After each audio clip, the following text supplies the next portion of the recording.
and gentlemen, and welcome back to episode number 3 of my Everton series on FM21. We are starting on the games against Sheffield United away and Newcastle at home as promised. We have played a lot of games in between, and let me tell you, it has not gone to plan at all. I'll just quickly get to the schedule. Last time out, we met against Tottenham, which we won 1-0. We have, it's not even that many games in between. We've played 5 games. We haven't won a single one. We've only picked up 2 points away against West Brom in 0-0. Then a 2-1 loss at home to West Ham. We then drew against Chelsea 1-1. And then pretty much this is the story of every single game. So, except for this one, we just went down by 2 goals and then Bolasie got a goal back. Then against Chelsea, we conceded in the 80th minute. Man United 1-0 loss, conceded in the 86th. And Wolves at home, we conceded in the 93rd. And I don't know why, because it's not like we're going more attacking or something like that, because I've learned my lessons about doing that in my Puskás series. But we just seem to be conceding very late goals. And a loss against Wolves might seem bad, but they are first in the league. So it's not that bad. But what is that bad is the fact that we're in 15th. And to be honest with you guys, we're on the verge of being sacked already. So we're gonna have to be better. And I'm hoping that we can start with that today against Sheffield. We've got a tough run of games. We've got Arsenal and Liverpool in the next 5 games. And we then got Blackburn in the 3rd round of the FA Cup. But first, we don't even know if we will get there as a manager. Because, as I said, we are on the verge of being sacked. So let's just get straight into the match. There's one player that we've sold already. It is Cenk Tosun. I don't believe I've told you already that we have sold him. No, I think we did. We did, right? Yeah, we did. I did already tell you that we were going to sell him. Alright, so nothing when it comes to transfers. Nothing happened in the meantime. We have had the youth intake preview, which I will get to during the match. This is going to be the starting 11. Pickford, Coleman, Godfrey, Holgate and Digne. Allen, Doucouré, James, Sigurdsson and Iwobi and Calvert-Lewin. Bolasie, who was playing so well at the beginning of the season, has just dropped off a little bit. He's not on the top of his form anymore, not at all. And Iwobi has been doing okay, so he has taken his place at left wing. So let's see how Iwobi will do here against Sheffield. It is away from home. It is going to be tough, especially with the form that we're in right now. But we're going to try our best and just see where our best gets us. Hopefully it will get us to a win sometime soon. Hopefully this match already. But yeah, the youth intake preview, let me just grab my notes. We had a couple of positive points, couple of negative points, as you always do. So here it is, as I try to keep one eye on my notes and one eye on the screen in case that we score. And we do right there. Abdoulaye Doucouré with his first goal of the season. Not even 2 minutes played. And we're already leading against Sheffield. And that is exactly what we needed. Alright, so the positive points. They were talking about basically for all of the positions that I'm going to name. They said there is one player in that position that looks to be okay. So that were the fullbacks, wide midfielders, goalkeepers, center backs, attacking midfielders, and winger. We then had a couple of negative points about the defensive midfielder, strikers, wingbacks, and center midfielders. So they thought there wasn't going to be any in those positions, as Ollie McBurney equalizes for Sheffield, and it's 1-1 after half an hour played.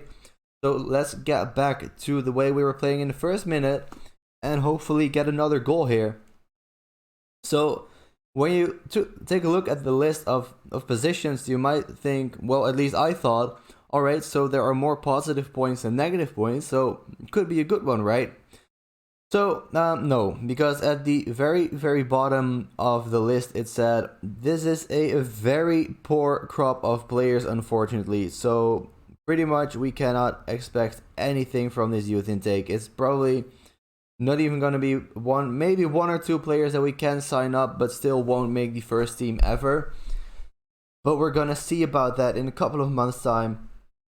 it is always an exciting time, the youth intake and the youth intake preview. But when you get a preview like that, it just, you're not really looking forward to March in the same way anymore, because you don't expect any good players to come through, and that is really something that I've seen in my Ajax save as well.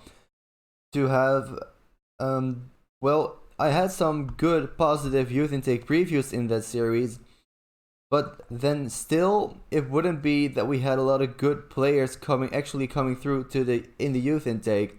And maybe again 1 or 2 players that we could sign up, and maybe 1 in every 2 seasons that actually makes the first team sometime in the future. And with Everton, we're just starting out. We haven't upgraded our facilities fully, of course, but with Ajax we have fully upgraded our facilities. So that is the thing that I think is still weird, that even with the best of facilities, you just don't get a lot of very good youth players. And I mean, on one hand that is realistic, but on the other hand, if you look at the real life team of Ajax, they've got a lot of very good youth players and a lot of players coming through to the youth ranks. As Sheffield United score another goal, they make it 2-1 again, just 13 minutes before the end of the match. We're gonna have to go more attacking here, because we're again down a goal, and again pretty late in the game, with only 13 minutes to go. As you saw, we've subbed off Calvert-Lewin for Richarlison, because for some reason we just can't get Calvert-Lewin to score.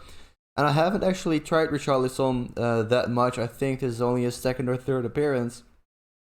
But the team just doesn't seem to click well enough. Maybe we'll get a penalty kick here. We do. Alright, so who's going to take it? It is going to be Richarlison himself to take it. Can he score one of his first goals of this season? He takes the run up. And there we go. He does put it away. So we are drawing level. It's the 3rd goal of the season, so it's a little bit better than I thought. But still, let's try to push for one last goal to give us the win here. As you can see, Sheffield are in 12th right now, and we drop down to 16th even. So if we get a goal here, and we might do, as we have another highlight, we just can't get to the ball. And now Sheffield are probably going to counter-attack and score the winner here. Mousse McGoldrick. Oh, what a good save by Pickford. Exactly what we needed right there. But the match isn't over yet. And Pickford with a poor goal kick. And that might still cost us any points. And there's the goal. Maybe it's offside? It is offside. Okay, so it's still 2-2. So we grab 1 point. It is something on the way back to maybe a win. It is away from home, so that's always going to be tough. But still, Sheffield United should be a team that we should be able to beat quite easily, as should West Ham and West Brom have been. There's the final whistle. We draw 2-2. As you just saw, they had a goal disallowed in the very last minute. But we move on to the next match. It is, as I said, at home against Newcastle United. They are in... Where are they? They are in 14th. So if we beat them, we move above them in the league. But that is going to be, it should not be a tough ask, but it is going to be a tough ask since we haven't really won anything yet. Did we actually? We did win one game. We won against Leeds and against Spurs, but I think that's about it. So I'm going to see you guys in just a second for that match against Newcastle. And here we are for the match against Newcastle. Starting with pretty much the same starting 11. Pickford, Coleman, Godfrey, Holgate, Digne, Allen, Doucouré, Richarlison takes the place at right wing. James, Iwobi, and Calvert-Lewin.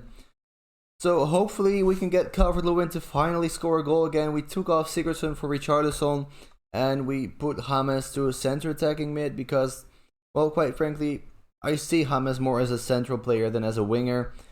And Richarlison can, in my opinion, do a really good job at that wing. So let's get into the game. Hopefully, again, as I said, we'll pick up the 3 points finally. So something you might have picked up on, as this thing again has the wrong team screen here. So in the beginning of the season, we were using the 4-3-3-1 with a defensive mid, but that didn't really work, except for against the bigger clubs. So that is why we won against Spurs, we drew against Chelsea, sadly we just lost to Manchester United in the final minutes, and That was pretty much it. All the games against the lower teams, we just couldn't get anything. We just couldn't get a foothold in the match. So what I did, as you saw, is make this tactic. It's again another gegenpress because that does seem to work for us, but it's a little bit more positive. It's with an attacking mid instead of a defensive mid. And again, in the last match, it did seem to kind of work. We were more positive in the game. I think we had more of a chance to win it. And Iwobi opens the score here. Alex Iwobi with his 5th goal of the season already.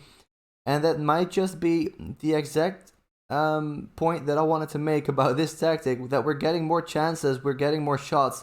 And I think that is exactly what was missing at the beginning.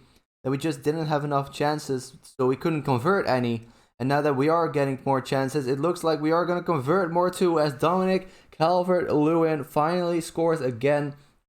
It is already his 7th goal of the season, but don't forget he scored a hat-trick in one of the games, so it's not his goal tally would show that he's he's in a good season, but half of his goals were in one game, and it looks like we're going to get a penalty kick here after half an hour.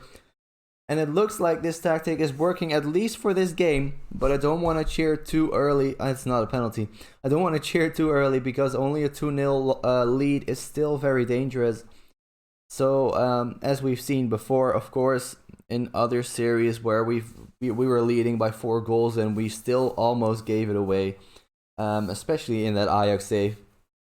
But it looks like we're going to be dominating this match from the start, and it's going pretty well. And as you can see, that moves us up to 12th place, which of course is still definitely not good enough at all, but it is better than 16th, and it's something to build on. It's another 3 points.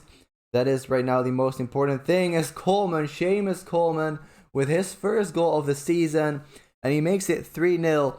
So we're finally leading a match comfortably. I mean, I haven't had this all season, and I'm so glad that we finally do. And I'm even happier that it's on camera too, that it's live. So you guys can watch it with me. That we're finally going to pick up some points, pick up a win after 6 matches without one. So, well, at least I think it's safe to say now that we've got this game won. You never know for sure. But as Calvert-Lewin could make it 4 right here, but he doesn't.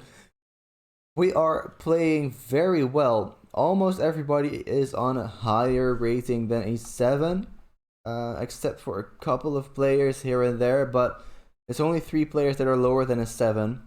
And Richarlison is actually not performing that well, so let's get Bolassi on for him. Where is he? Bolassi is right there. And let's get Allen, he's on a yellow too, so let's get Chalobah on for him. And we can get Godfrey off for Michael Keane in a couple of minutes' time. Hopefully we can grab another 1 or 2 more goals to get our goal difference up a little bit too, because of course when you lose every single match, your goal difference isn't the best. But if Newcastle are going to start getting some chances, it doesn't look like we're going to score more goals. Maybe we'll get something from this corner kick. So even though we've played 5 games in between, not a lot has happened. I haven't had a meeting with the board yet to discuss the future at the club. Luckily, I mean, I honestly expected to get one because we were playing so badly, because we're in 16th. The board happiness was actually only a D, as Iwobi narrowly misses the goal, and expectedly so, to it only being a D. I mean, we are underperforming by a lot. I do expect us to reach the top 7 in this season already, and so does the board. They also expect us to make it to top 7 this season. So I think if we don't, it's going to be very tough for us to keep our job, as Yannick Bolassi scores his 6th goal of the season already, almost as much as Calvert-Lewin, and makes it 4-0 on the night. Crystal Palace drawing against Arsenal. That is interesting. Arsenal are only 9th, by the way. And Wolves are still up there. No, not an injury. Not right now. We don't have another sub, because I don't think in England you can make 5 subs right now. So in a couple of leagues you could make 5 subs starting this season, but England are not one of those leagues. So we're going to have to finish this match without Seamus Coleman, who scored the 3rd goal for us. But we are going to get... How does that happen? We're going to finish the match with 9 players. That is bizarre. That is absolutely absurd. Shouldn't happen. 2 injuries after we've already made 3 subs. So we finished the match with 9 men, but we still win it 4-0, and deservedly so. I mean, our XG was only 1.6, but we did get 12 shots on target. So I think that was a good win. I think that is exactly what we needed. Well, a little bit too late, but better late than never. Look at the goal difference for Liverpool. Already a goal difference of 20. So we move up to 13th place. We do have a positive goal difference, which is interesting when you're this low in the league. And Chalobah is injured for 3 weeks. And Coleman is actually doesn't seem to be injured. Oh, there he is. For 3 to 4 weeks. So it's going to be very tough next month for us. We have Arsenal, we have Liverpool, we have an FA Cup game, and we're missing Seamus Coleman and Nathaniel Chalobah. And for the next match, Allen is suspended. So the next episode is going to be... I don't think we're good enough to beat Manchester City quite yet. Right now, I think we should be looking more towards the lower end of the league table. So we're gonna face Fulham and Brighton in the next match. In the next episode. So another 5 games in between, with hopefully a cup win. But that is going to be it for this episode. I really hope you enjoyed it. If you did, please leave a like and subscribe as well if you haven't already. And I'll see you guys very soon. Bye bye.